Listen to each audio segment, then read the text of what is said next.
Hello guys, welcome back to the channel. I hope this finds you all well. Firstly, a massive thank you from me to the awesome support that we got from the series introduction to Conquering the Capital. Today we get our feet firmly under the table at Dulwich Hamlet and we see what they are all about. And of course, as always, if you do like this episode, then please do leave a like down below for me. Subscribe to the channel if you are new and make sure those notifications are turned on so you know when each episode is dropping. But without further ado, let's get stuck in and see what we've got to work with here at Dulwich Hamlet.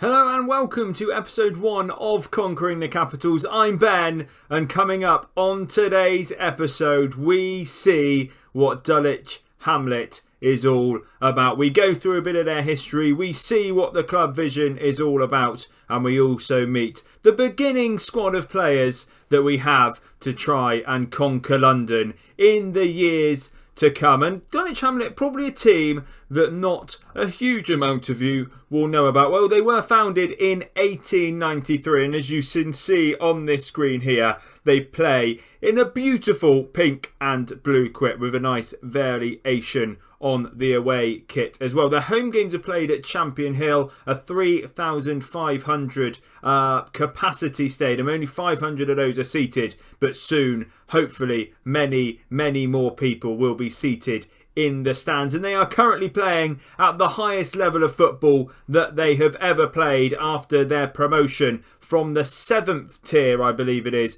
of English football back in 2017/18. They finished 14th in their first season in the National League South, and as we know, the reason we are here is because they finished 19th last year, the lowest of the London clubs that we can play as with the standard version of Football Manager. Now, their keen rivals are Tooting and Mitcham, who unfortunately we will probably not be facing any time soon. They are 2 leagues below us, but you never know, an FA Cup tie or something along those lines may well throw up a derby against them. However, Bromley are far more within our reach. They play in the league above, and hopefully one day we will be able to reach those dizzy heights, it would seem at the moment, and get ourselves a little bit of a derby game against them. One other little interesting thing about Dulwich Hamlet: unlike quite a few clubs down at this level,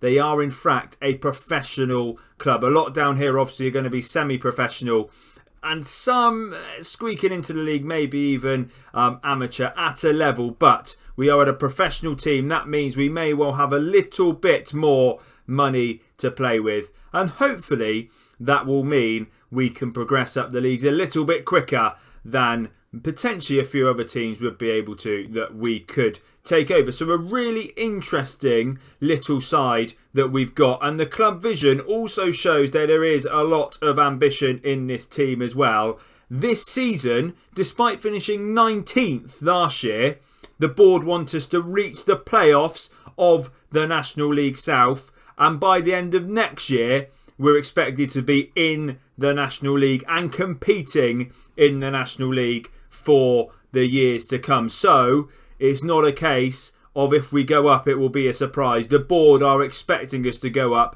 pretty sharpish. We want to get to the first round of the FA Cup mainly for the money, and of course the second round of the FA Trophy. As far as club culture goes, there's not much to report about, just to work within our wage budget, but it is really awesome to see that they want us to climb the leagues and climb the leagues quickly. It's not a case of avoiding relegation from this league, it's a case of getting out of it the other way and going up as quickly as we possibly can. And to begin with, the boys that are currently here that we will be looking to do it with are these 23 gentlemen. It's a rather small club, but as we are professional, all bar one, little Charlie Granger down the bottom here, our second choice goalkeeper, are contracted to the club. So that means it should be far easier to keep hold of them or make some money on them if we need to. But looking at the top, Charlie Granger, obviously our worst player. Our best player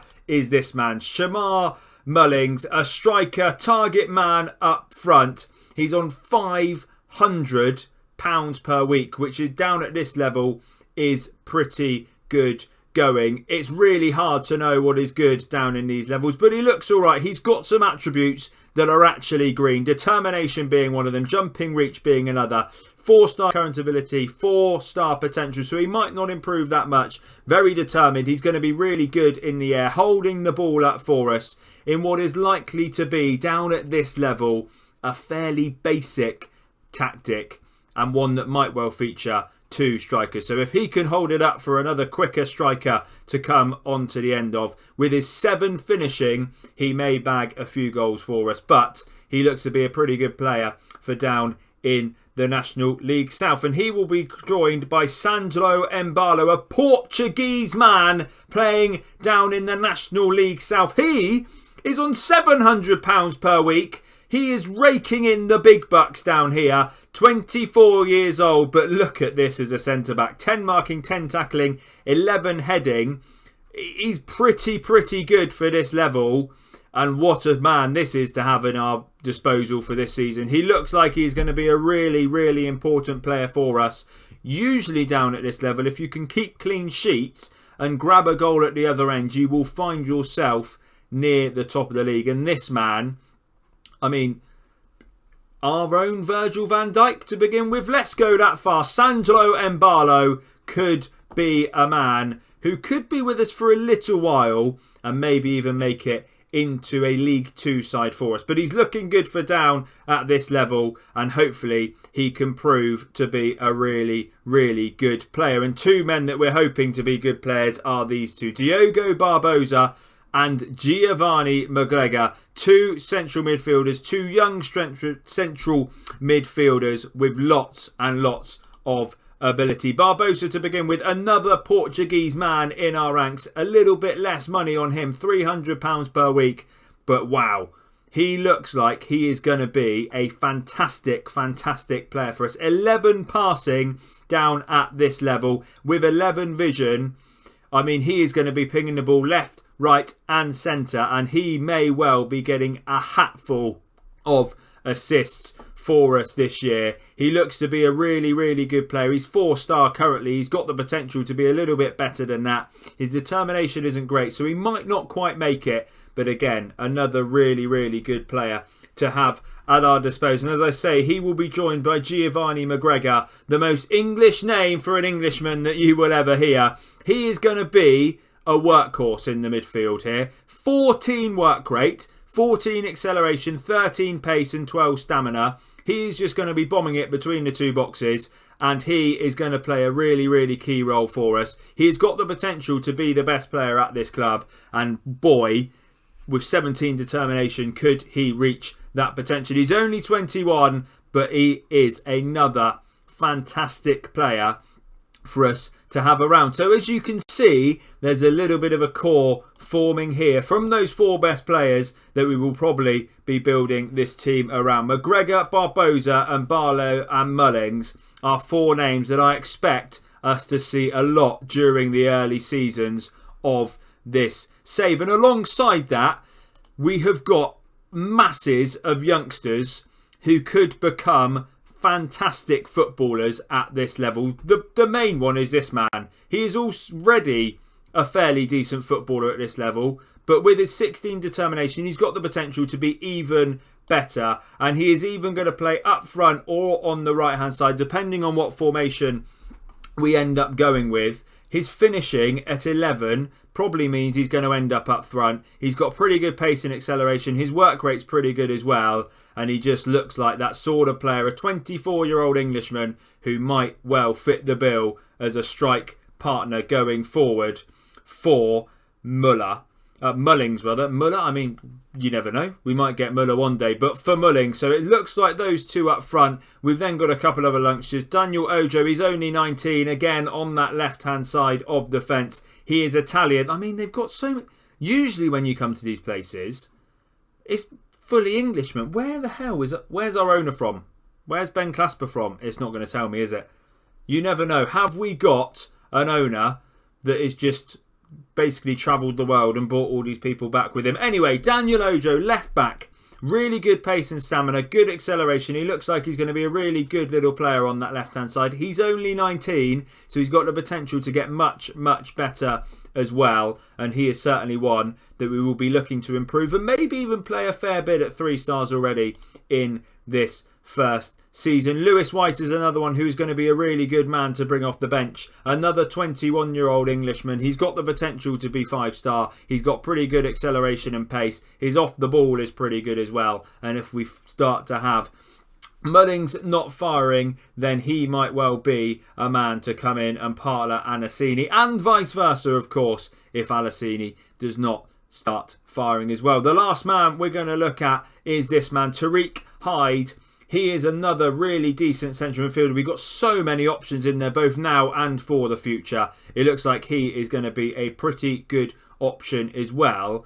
I mean, it's a shame that our one loanee is also... Oh, he's a goalkeeper, actually. It's Jamie Pardington from Wolves. He's not that great. We'll be looking probably to bring in another goalkeeper. He's one for the future, but unfortunately at the moment, we've obviously only got him on loan, so he's not going to be permanently signed here for that money. Anyway, so a pretty good looking squad. We've got players in most positions. The one that is screaming out to me immediately is a goalkeeper. So hopefully by the next episode, we will have a goalkeeper in place. And the finances we've got to do that are reasonably good. Usually in these places, you get no money as a transfer budget. And that is the case. But we have around £700 worth of wage budget left to play with, and hopefully that will be enough for us to bring in some pretty good either free transfers or some pretty good loanees from the league above. And if we can't quite find what we're looking for, then down here in our under 18s there's not a massive amount. Because we're down at non-league, we have got an array of greyed out players, and therefore we're going to be looking towards the youth system of the future to take us forward in that regard. So that's £700. Better find us what we're looking for, because there's not anything yet at the club. But looking initially at Dulwich Hamlet and this little squad of 23 players, I think we've got a chance to achieve what the board are looking for.